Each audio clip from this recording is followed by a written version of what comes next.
hati-hati bahaya kecanduan gadget. Halo teman-teman, pernahkah kalian merasa bahwa kita itu tidak bisa jauh dari layar ponsel, walaupun hanya beberapa menit saja?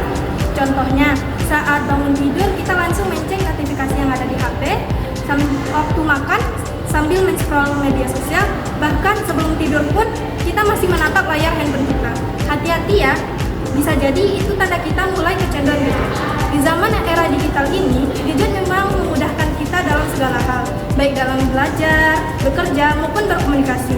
Tetapi di balik kemudahan tersebut, tersembunyi bahaya yang perlahan bisa mengubah cara kita berpikir, berperilaku, dan berhubungan dengan orang lain yang berada di sekitar kita. Teman-teman, kalian tahu nggak apa itu kecanduan gadget?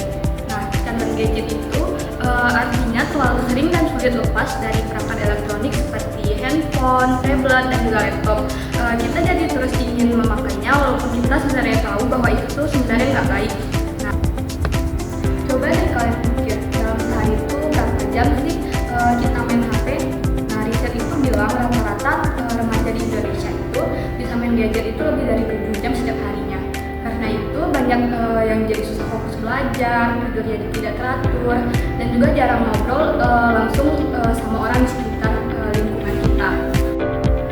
Tahukah teman-teman, ada loh beberapa dampak buruk dari kecanduan gadget.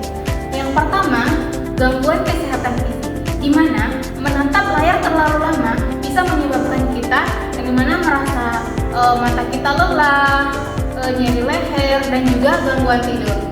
Cahaya biru dari layar mengganggu produksi hormon melatonin yang mengatur siklus tidur kita.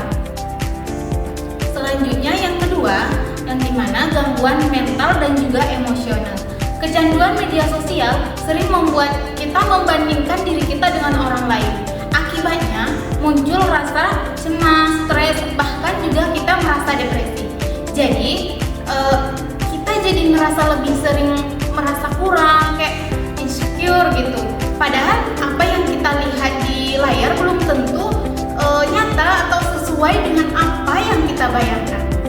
Ketiga, hubungan sosial yang renggang. Ironisnya, gadget yang diciptakan untuk menghubungkan kita satu sama lain malah membuat kita semakin jauh secara emosional. Coba teman-teman bayangkan, beberapa banyak momen yang berharga yang terlewatkan oleh kita. Karena apa? Karena kita terlalu sibuk melihat layar, bukan menatap wajah orang yang di sekitar kita atau juga orang yang kita sayangi. Dan bagaimana cara kita mengatasinya? Yang pertama, kita harus atur waktu pengguna gadget, gunakan fitur screen time atau digital labeling untuk memantau durasi. Dan yang kedua, tetapkan zona bebas gadget, misalnya tidak memakai ponsel ketika kita sedang makan atau sebelum tidur. Dan yang ketiga, gantikan waktu layar dengan aktivitas lain seperti berolahraga, membaca buku, mengobrol dengan keluarga atau teman. Dan yang keempat, sudahi atau sadari emosi diri. Jika merasa cemas atau bosan, kita tidak harus langsung membuka ponsel dan alihkan dengan cara kegiatan lain yang lebih kita bisa merasa menyenangkan. Nah, teman-teman harus ingat, gadget adalah alat bantu, bukan penguasai hidup kita. Teknologi seharusnya membuat kita lebih terbuka, jadi teman-teman mulai sekarang yuk kendalikan gadget sebelum gadget mengendalikan kita. Nah, seterusnya teman-teman coba lihat di sekitar kita, ada canda tawa teman